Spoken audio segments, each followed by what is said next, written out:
Assalamualaikum warahmatullahi wabarakatuh, Bapak dan rekan-rekan semua. Perkenalkan, nama saya Yana Lendarwati 19035559 sebagai owner dengan dosen pengampu yaitu Bapak Rahardian ZMSI dan anggota saya yaitu Sylvia Afendi dengan NIM 19035051, Sri Wahyuni Naibaho 19035055. Yang ketiga, Wardatul Hasanah 19035057. Dan yang terakhir yaitu Yulinda Sari 19035061.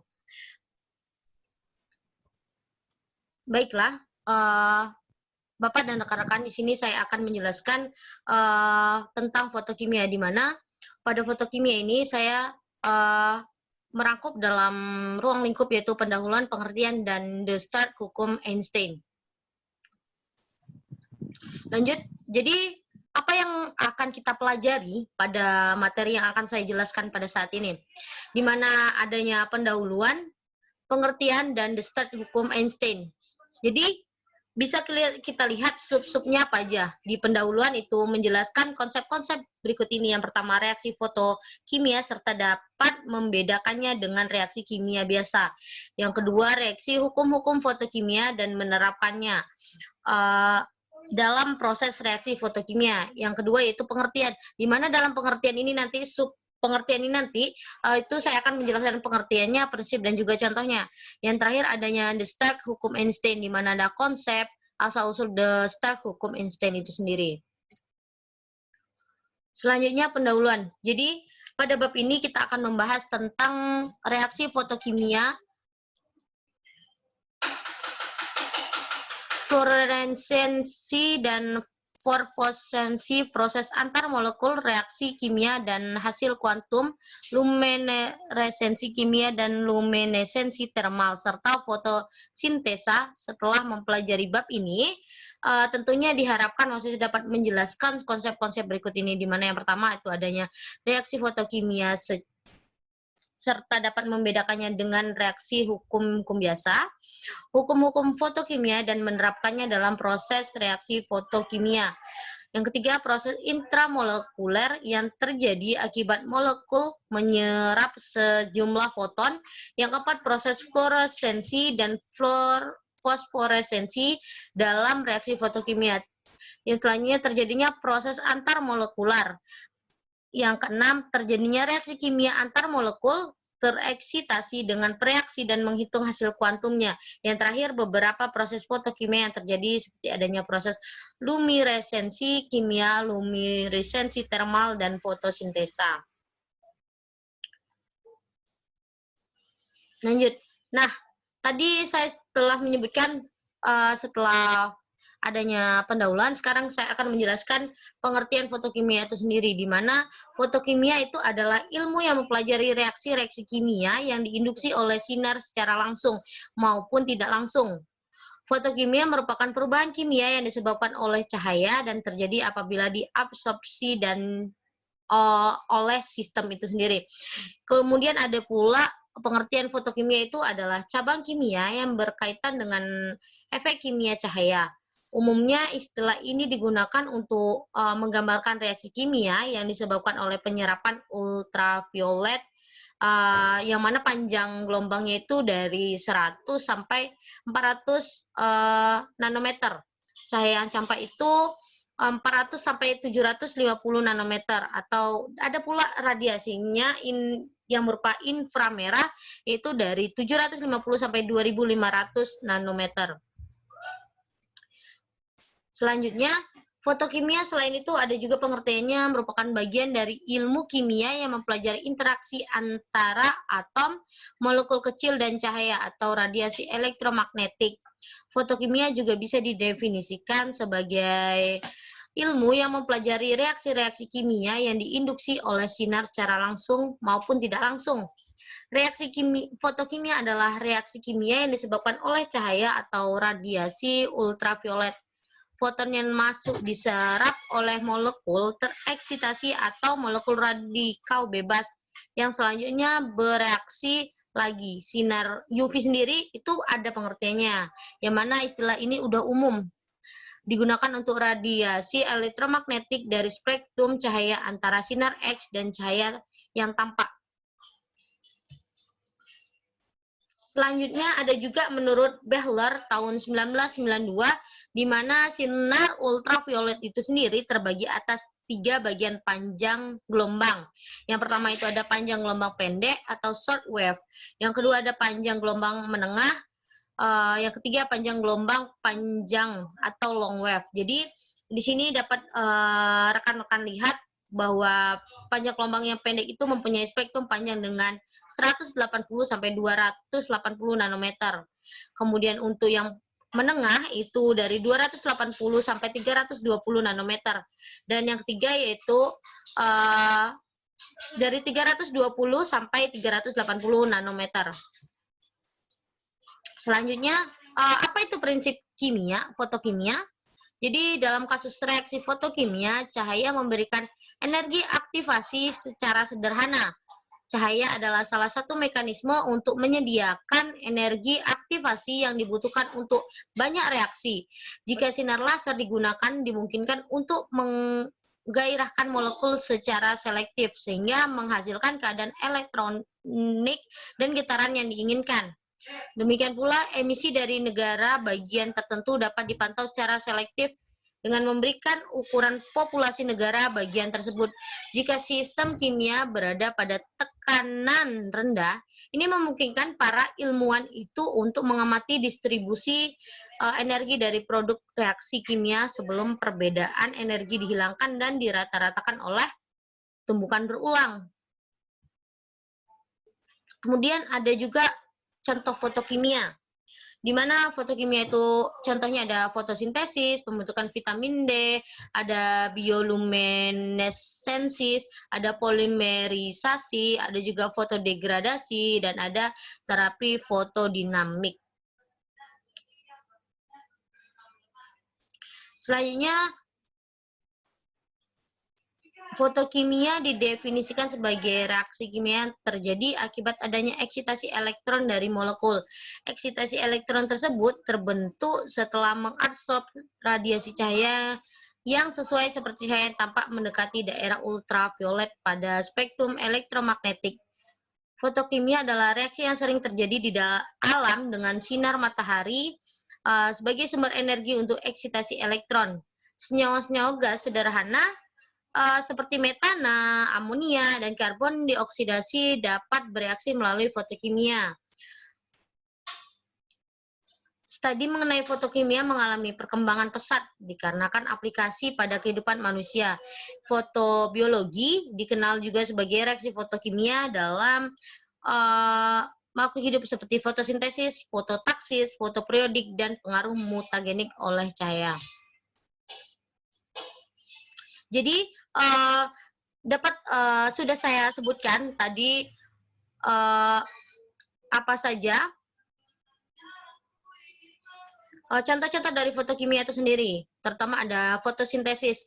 Nah, di sini saya akan menjelaskan secara rinci tentang salah satu contoh dari fotokimia, yaitu fotosintesis, di mana fotosintesis adalah proses pembuatan molekul makanan berenergi tinggi dari komponen yang lebih sederhana yang dilakukan oleh tumbuhan autotrof atau tumbuhan yang dapat membuat makanan sendiri. Kemudian ada fungsi fotosintesis itu sendiri, yaitu untuk memproduksi glukosa sebagai sumber energi utama bagi tumbuhan. Dengan adanya glukosa, ini akan terbentuk sumber energi dan lemak protein. Selanjutnya, ada fotoperiodik. Fotoperiodik itu adalah rasio relatif antara panjang waktu penyinaran di matahari pada siang dengan malam hari. Di mana fotoperiodik itu sendiri bisa disebut fotoperiodisme, di mana merupakan perkembangan tumbuhan terhadap fotoperiode. Selanjutnya, ada pengaruh mutagenik oleh cahaya, di mana mutasi merupakan teknik yang tepat untuk merakit keragaman baru pada tanaman yang berbiak secara vegetatif seperti stek pucuk, karena sel-selnya sedang aktif membelah. Mutasi dapat diinduksi secara buatan dengan mutagenik fisik melalui iradiasi sinar gamma. Menurut Suprasanna 2013, mutasi induksi dengan iradiasi sinar gamma pada tanaman berbiak vegetatif dapat diterapkan pada tanaman mint, tanaman berkayu, tanaman berumbi, maupun tanaman hias. Kemudian selanjutnya adanya pembentukan lapisan ozon, di mana sudah tidak asing lagi lapisan ozon itu. Lapisan ozon sendiri adalah sebuah contoh dari pencemaran udara sekunder. Pencemaran udara itu dibagi menjadi dua, primer dan juga sekunder, di mana yang primer adalah substansi pencemaran yang ditimbulkan langsung dari sumber pencemaran udara. Karbon monoksida adalah sebuah contoh dari pencemaran udara primer karena ia merupakan hasil dari pembakaran. Pencemaran sekunder adalah substansi pencemar yang terbentuk dari reaksi pencemar primer di atmosfer. Kemudian adanya pembentukan vitamin D, di mana vitamin D itu sering dikenal dengan vitamin matahari karena vitamin D dapat dibentuk tubuh dengan bantuan sinar matahari. Bila tubuh mendapat cukup sinar matahari, maka konsumsi vitamin D melalui makanan tidak dibutuhkan karena dapat disintesis di tubuh. Vitamin D dapat dikatakan bukan vitamin, tapi suatu prohormon.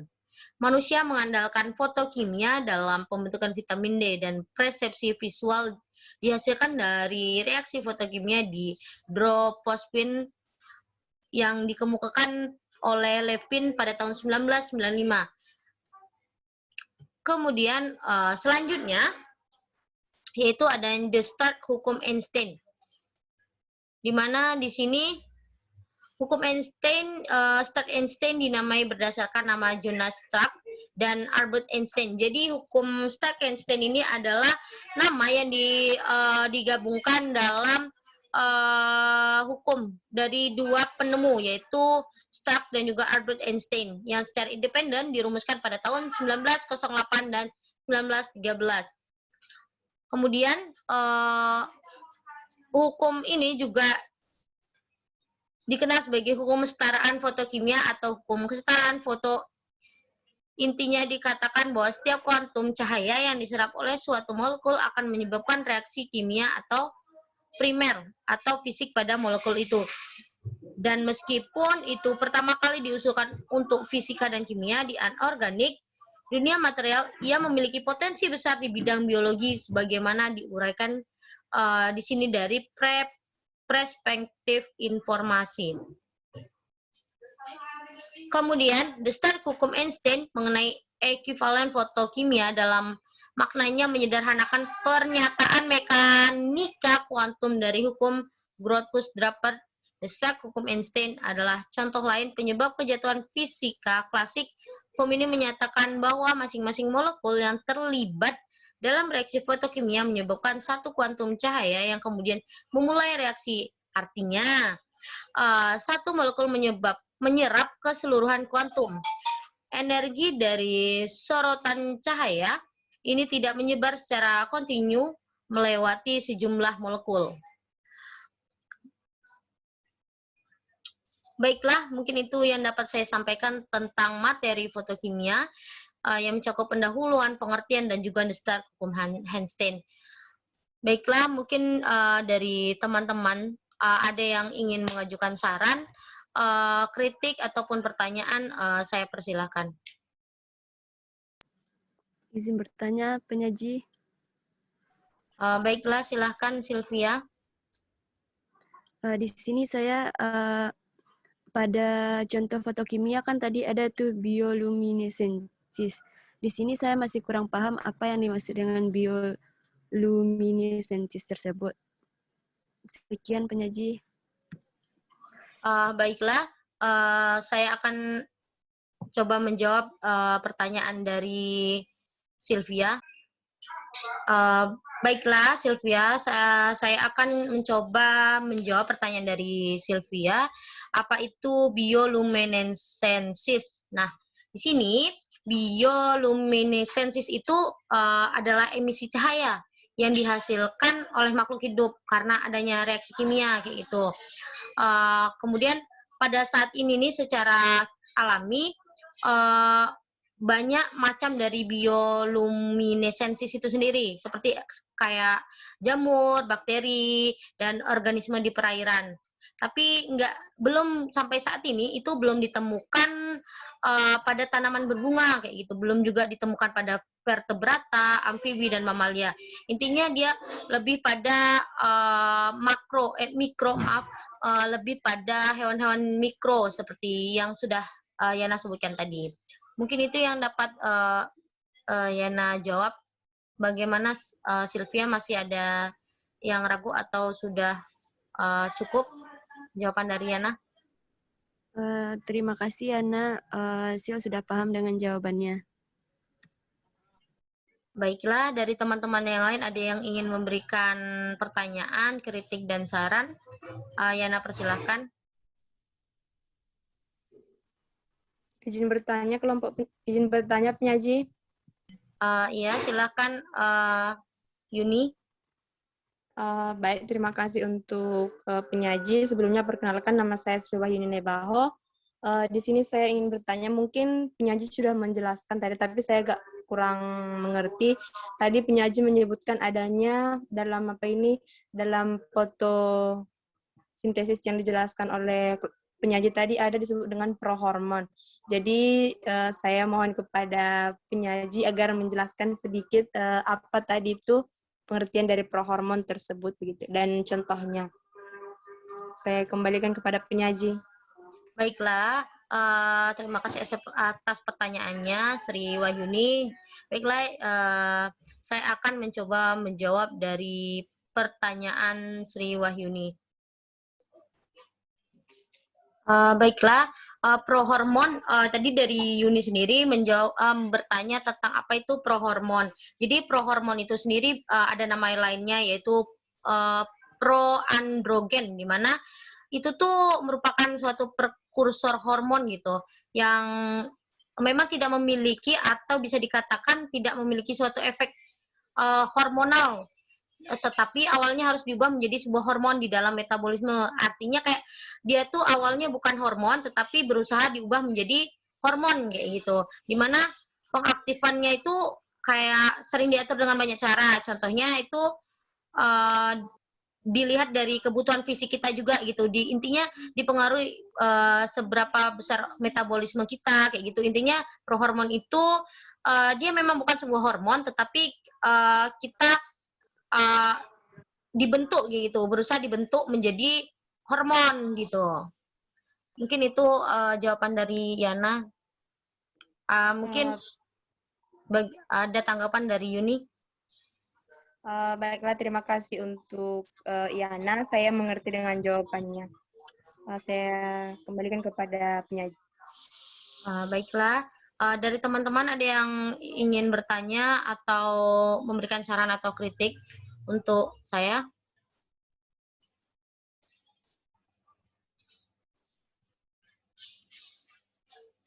Baiklah, sepertinya tidak ada. Mungkin ini presentasi dari